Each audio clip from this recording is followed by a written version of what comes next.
ఇది ఎంత కలర్ఫుల్గా ఉందో అంతే టేస్ట్గా ఉంటుంది. ఈరోజు నేను బంగాళదుంప ఫ్రై తయారు చేసే విధానం షేర్ చేస్తున్నాను.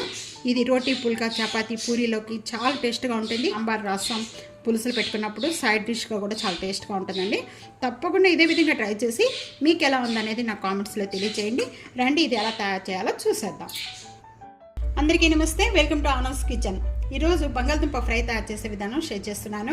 బంగాళదుంప ఫ్రై తయారు చేసుకోవడానికి ముందుగా ఇక్కడ నేను బంగాళదుంపలు అనేది ఒక 5 బంగాళదుంపలు మీడియం సైజు కుక్కర్లో వేసేసి 3 విజిల్స్ వచ్చే వరకు కూడా కుక్ చేసుకుంటే ఈ విధంగా మెత్తగా అయిపోతాయండి. ఈ విధంగా మీడియం సైజుగా కట్ చేసి పెట్టుకున్న బంగాళదుంప ఫ్రై తయారు చేసుకోవడానికి ఇక్కడ నేను ప్యాన్లో 4 టేబుల్ స్పూన్ ఆయిల్ యాడ్ చేస్తున్నానండి. ఫ్రైకి ఎక్కువ ఆయిల్ పడుతుంది, కొద్దిగా ఎక్కువ ఆయిల్ వేసుకుంటేనే చాలా టేస్ట్గా ఉంటుంది.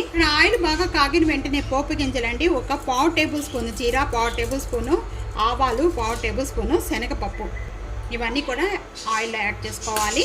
ఒక ఎండుమిర్చి చిన్న చిన్న పీసెస్గా కట్ చేసినవి వేస్తున్నాను. పోపు గింజలు బాగా వేగిపోయిన వెంటనే కూడా ఇక్కడ కొద్దిగా కరివేపాకు యాడ్ చేస్తున్నానండి.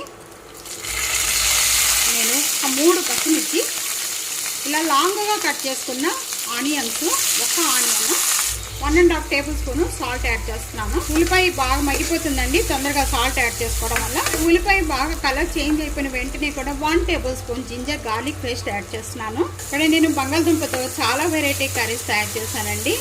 ఒకసారి ఓపెన్ చేసి చూడండి, చాలా బాగుంటాయి అన్నీ కూడా బంగాళదుంపతో. ఈ విధంగా వేగిన వెంటనే కూడా 1 టమాటా యాడ్ చేస్తున్నాను, చిన్న చిన్న పీసెస్ కట్ చేసిన టమాటా. మూత పెట్టేసుకుంటే టమాటా అంతా కూడా మగ్గిపోతుంది 1 మినిట్లో. 1 మినిట్ అయిపోయిన వెంటనే ఇప్పుడు ఓపెన్ చేద్దాం. అంతా కూడా బాగా సాఫ్ట్ అయిపోయింది. సాఫ్ట్ అయిపోయిన వెంటనే ఒక 1/2 టేబుల్ స్పూన్ పసుపు యాడ్ చేస్తున్నాను.